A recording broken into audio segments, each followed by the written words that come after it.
mau đã ăn tập riêng ngay bon gitu tiết vua là tiết thêm ông clay computer cười thêm nghề thì sẽ chụp đẹp nhiều nệ phụ miền nó cao đến ai ta cười bán đến cu chụp chuyện cười trong chụp đẹp nhiều rồi ngay sao tất này đó bon bây giờ là cho phiêu mò ngay đây chăm bạch để cất rau cà dưới cất đồ bán sao tết chăn rồi có sọc sao tết chứ cái ảnh ở dưới ngõ bàn chiếc bong lưới trồi lên cái đã bòi trả luôn phơi việc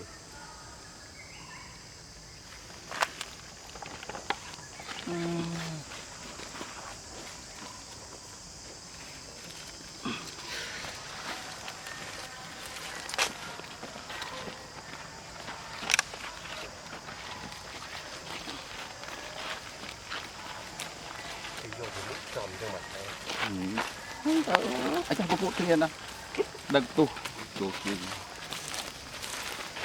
đi học giờ tiếp tục mình làm tiếp tục không rõ rồi mưa coi không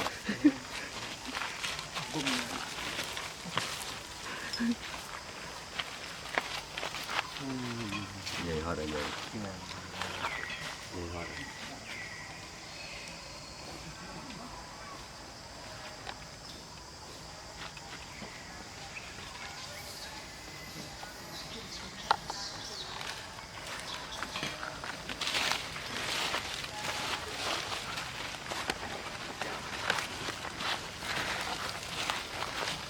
đang tới đi ban lui cái sao vậy đấy đi được tốt rồi tôi cũng đu vậy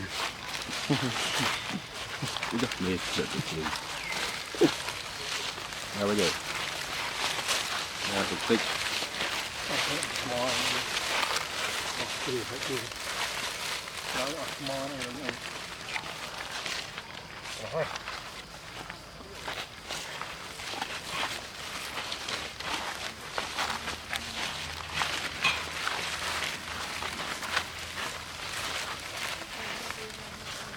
ông lo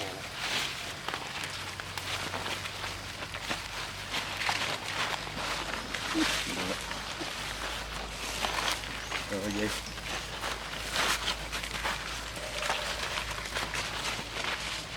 đây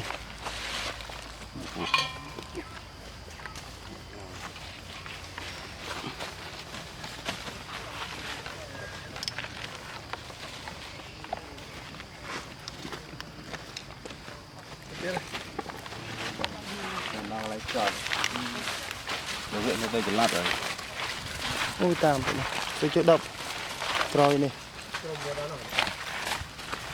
cái chỗ ấy tập tập tập không bao giờ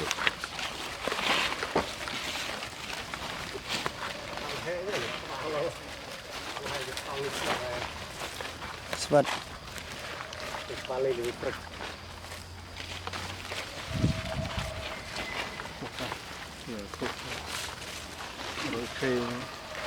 bị ẩm đến nông mày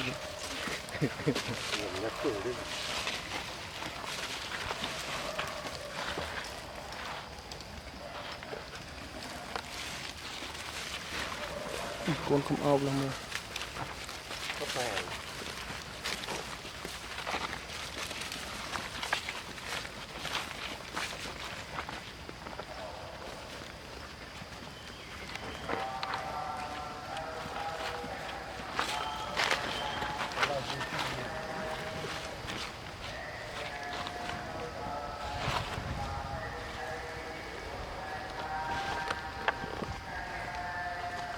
tôi hỏi được cùng này nó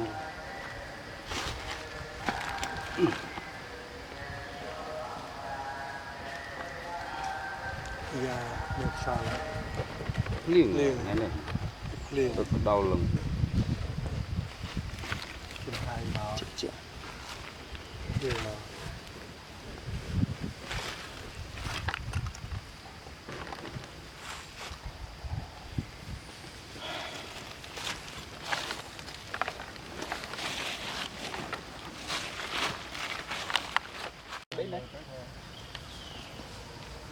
Thế dày cái pin này mình không được không một chai được luôn còn đã chắc luôn tuần ba sẽ chú ấy đang chơi tay lon hết con này lấy xí một việc còn lon tiếng nồng kèm này lấy xí kèm lấy lo lấy xí lấy tam quan đấy khăn là đại anh lấy lô cà phê món này đấy nó có miếng độ phê dừng công mình cho mấy tê nhóm cho hộp sữa cục lấy tuần đấy đặc nhiều tại kia đặc là mình kia đặc gì kia số cho đợi uốn cầm nhiều trái phê đấy chút này đấy mình đây tại kia và khai tại kia vô thu chính ngầm nào lâu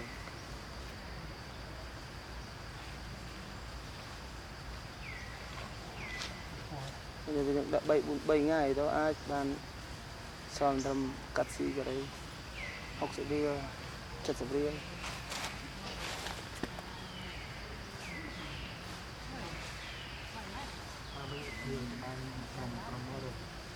nhưng khi muốn bạn buồn là một khai bạn được bị cầm máu đúng bạn khi muốn có ăn buồn cầm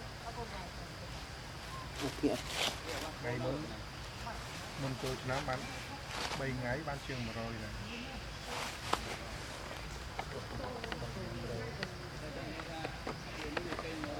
thằng nó mỏ thằng sao nó mỏ nó lá nó sao mà đâu chiều rồi nói là em mà khai cho bạn mình không á làm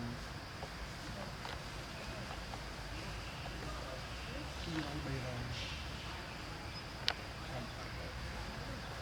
rồi phải còn riêng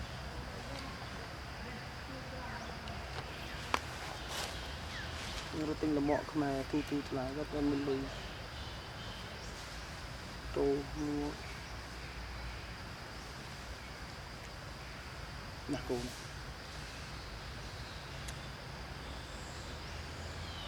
ngày bạc đó là ở bạn là tụi mình các bác tí 70 này nè cọ hết với ăn dầu rồi mua bị ăn dầu rồi cái này khai đấy rồi mình không mà cho nó lá ăn khai đó như bao nhiêu phí lên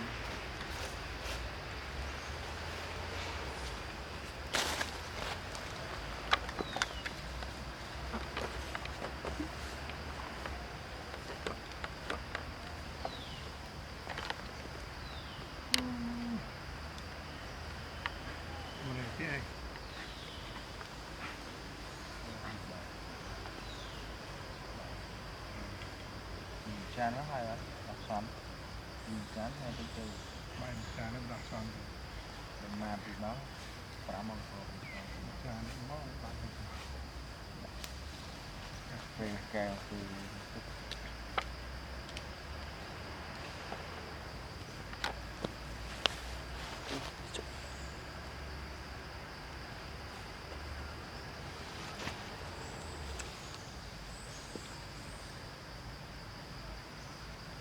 hình tên trai đi ở tên khơi màu bình tên hình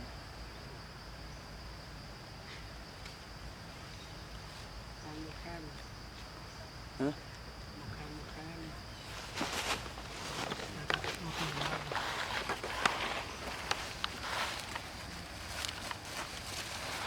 cái này thế đâu ở đây thì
ទៅដែរខ្ញុំបាត់ទៅដែរ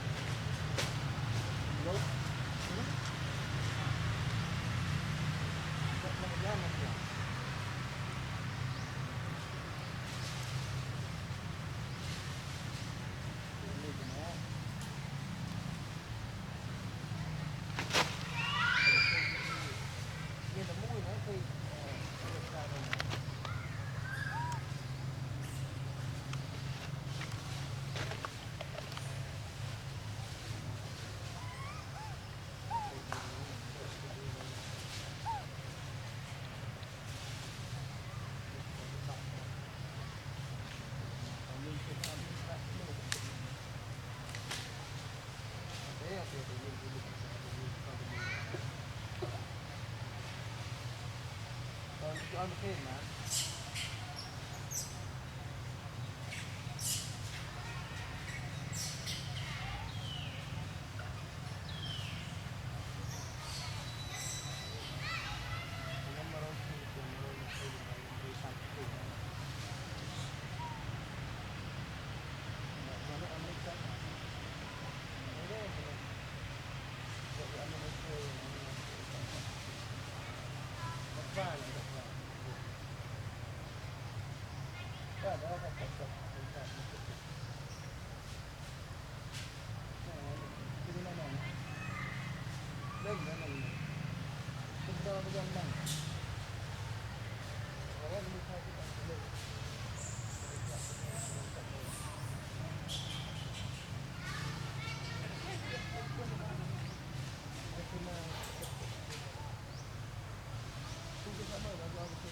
Priana đó. Priana.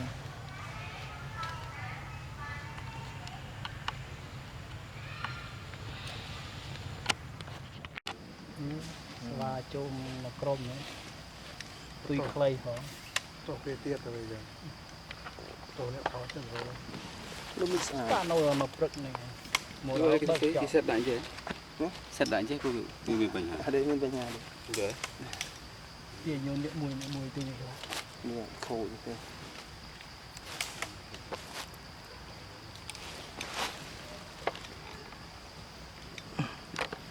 Đi cùng lúc mix này. Ô, cái nào này. Màu vào đây. Mấy. Quay vào đó. Nó là một bán. Rồi thì cô sẽ lồng ngay thôi. Bạn.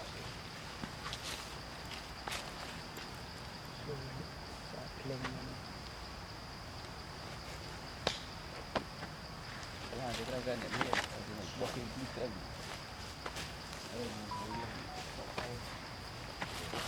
Mà prực rồi sao nó nhầm hơn. À quân chan mà.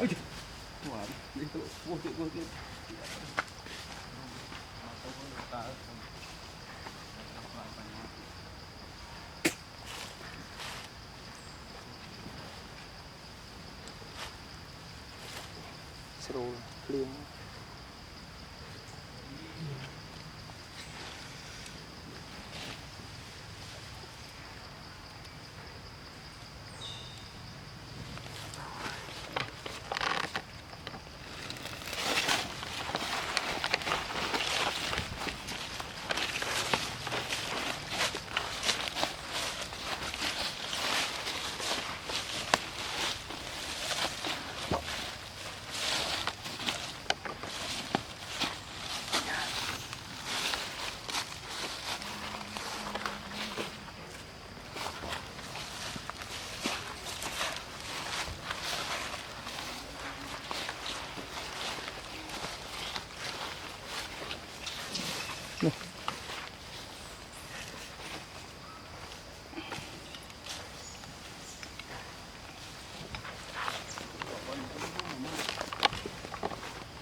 Này kì. Lagi itu, ambil ni. Ini road bike.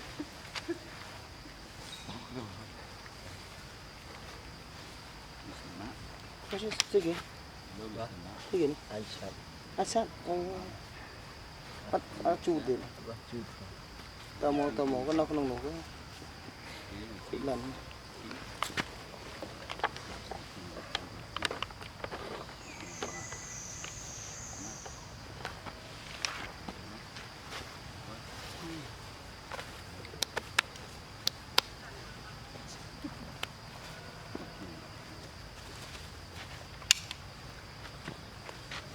Nó sụp mất ngay chứ bản là nó cái lơ về đây không chết chiang mà xây dựng ở đây Beli mana nak kenal tak beli kan? Lah ke. Beli dengan ti. bắt cái này mừng mà Hay chung lên này. tôi thọn đi luôn đây Lên là còng. Ni. Ni.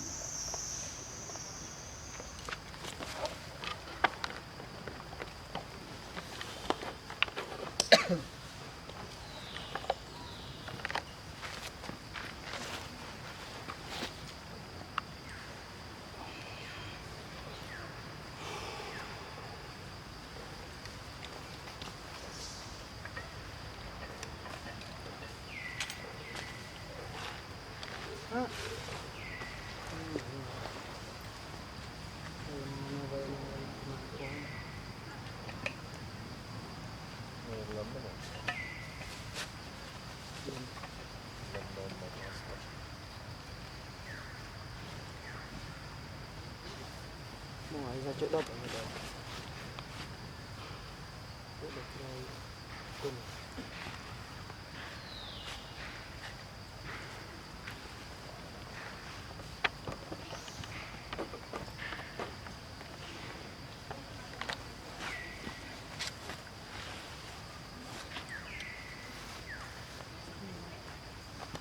mày kiêng rô chỗ đắp vậy nó kiêng rô chỗ đắp à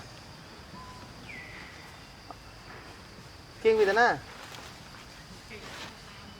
tao vì à mình đáp về khác nào mỏ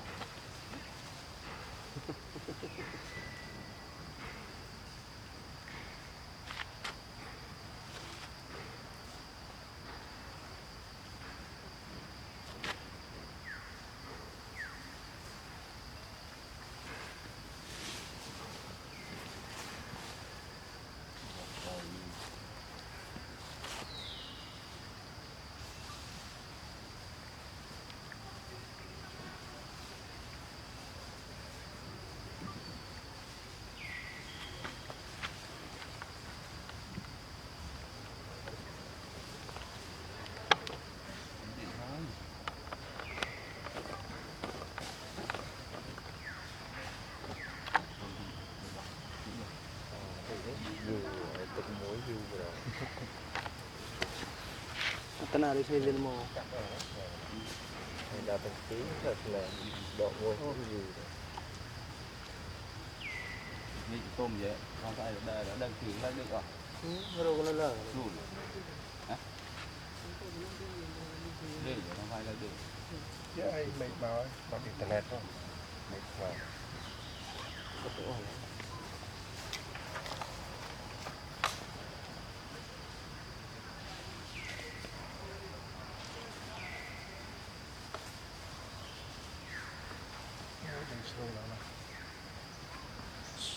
đây mấy người lên đà các bài vừa đừng đi bài vượt của bán này thiếu nữa thì đâu có từ hộ với mình ở đây lúc con chăn đó rồi còn hơi trên ná pin đầu rồi đây gì này mình vào cái chăn hái thấy ai chơi con ở bao một chăn này đó bài cha nó bài vượt rồi liền cha chán ăn cái này thấy nhạt đỏ bây giờ về liền kia một nhom một nhai đầu được luôn nó ra rồi cũng ấy cái chết lại cái này clip bu hả nó chết đi chúng tôi sẽ liệt cha này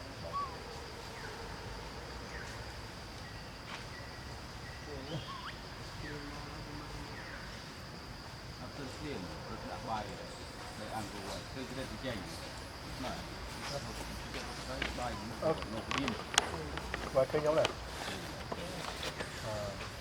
nhóm lấy nhóm tôi hộp lên nó hỏi đó đó thì tiền nó hộp lên nó hỏi về phụ xoay hãy cái thằng nó mông cầu nó cưa vào đây nó bò cái